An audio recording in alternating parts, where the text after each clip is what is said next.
So here's AMC. This is I have a tick chart up here, right? Tick chart, every tick, every trade. And then, and you can see that they've been barcoding this in a 1 penny range, 427 on the bottom end of the range, 428 at the top end of the range. Over here, you guys can see the time and sale.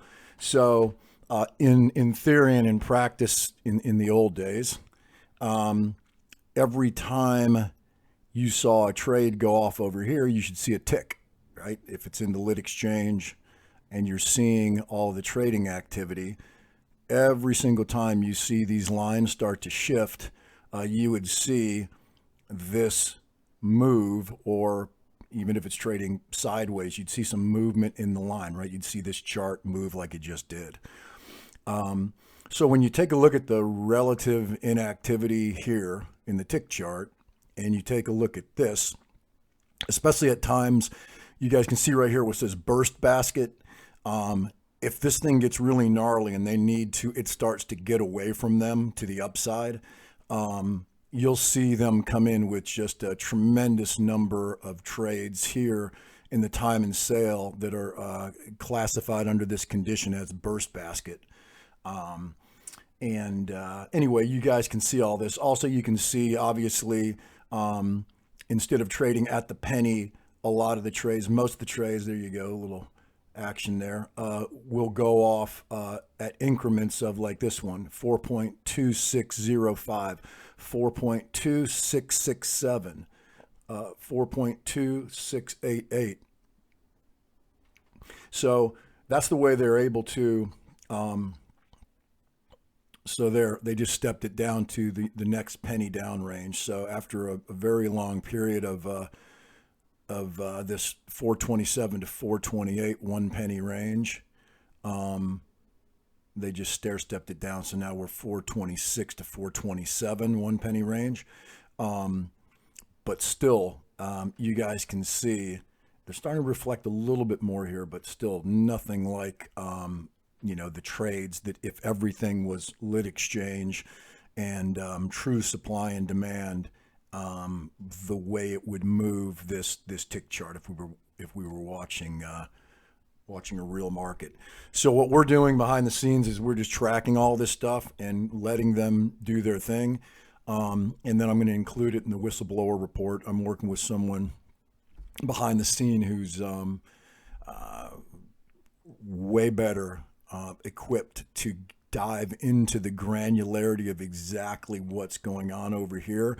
And then at the same time, we'll take a look at the options chain, because obviously the options chain is where they're basically, doing the tail wags the dog trick. And it's fairly easy to do if you're not afraid of being caught by regulators, or even if you know you're going to be caught. If it's just simply a cost of doing business, then big deal. But basically the way you do it is you back into your price, the effect you want to have on price, by having someone else place trades in the options market that forces activity on the chain, hedging activity on the chain, that guides price to where you want it to trade into the time you want it to trade there. So it's pretty dead simple stuff, actually. I'm sure there are programmers out there who aren't even involved in the stock market, but just people who are solid at writing code, who could sit with me in a room for probably one day, and we could do some of the same stuff these guys are doing. It's despite the fact that a lot of these programmers are literally rocket scientists and physicists that they pull out of these universities and put to work in these market maker firms and hedge funds. This particular type of manipulation is not rocket science. It's far from it.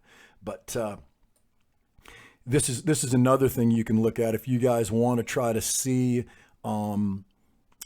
what the algorithm wants to do, as far as whether an algorithm wants to let price trade, in somewhat of a real, price range based on human emotion, as opposed to when they want to put the brakes on and control something. They'll either speed the algorithm up or slow the algorithm down. The easiest way to look at that is to track the 25 tick bars. At least that's the way I like to do it. And what you can do is you can basically just look at how much time it takes, how much time is required to build a single 25 tick bar, because it's not time based, it's trade activity based. 25 ticks of lit exchange trading activity will build and close out one bar. Then you move to the next bar, the stock trades for another 25 ticks, and then that bar closes and you move to the next. So you can see how this just sits here at 427, and you have all this activity going on over here. Well, that's because they're ping-ponging in all of these, double aught, triple aught, quadruple aught, or more in some cases increments inside of those penny prints. So inside of a 426 print or a 427 print. And so you guys can sit here and watch how either active or inactive a stock is, and you'll see how long it is required, the amount of time that's required to build, say, an hour worth of 25 tick bars on a Monday or a Tuesday or a Wednesday or a Thursday or a Friday, compared to, or let's say on a Monday, Tuesday, Wednesday, Thursday compared to a Friday. Then you can go look at 1 week, a sliver of time, 1 week compared to a sliver of time another week. And sometimes you'll see, hundreds and hundreds of these 25 tick bars built relatively quickly. And sometimes you'll see an hour-long trading period where relatively few of these 25 tick bars are built out. Well, that's when they're dark pooling a ton of trading activity, taking it off the lit exchange because they want to give the perception that there's no activity and that price is not moving. And if they want to go ahead and move price, they go ahead and reflect more and more in these prices that are lit and drive the price up or down. So like I said, it's not rocket science, and I have some guys that are helping me work on this, and we'll pass it off to the regulators, and then we'll just see what excuses they make. The Madoff exemptions, if you look at the Madoff exemption, which is like Pedro says, pretty shocking that they haven't at least changed the name of that rule. It's a little weird to have the largest financial market in the world that has laws on the books named after one of the biggest criminals in the financial market history. So number one, that's a little bizarre that you wouldn't just go tweak it.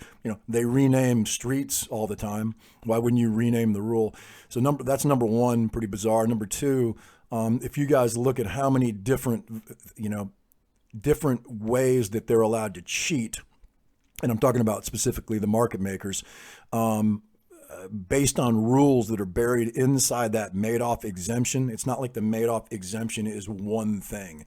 It's a ton of different things that these guys are allowed to do as a market maker in order to supposedly, in theory, maintain a orderly market, compared to things that you and I are allowed to do, or even supposedly some hedge funds are allowed to do. So if the corruption's at the market maker level, which is what we're saying here, and then especially if you're allowed to be a market maker and a hedge fund at the same time, just absolutely absurd. But anyway, if you're allowed to do whatever you want as a market maker and hide your market manipulation inside the Madoff exemptions, then you can pretty much do anything you want, anytime you want, and control any stock price you want, anytime you want. That's it from my side. Hopefully at some point someone will pay attention to this or care. I don't know.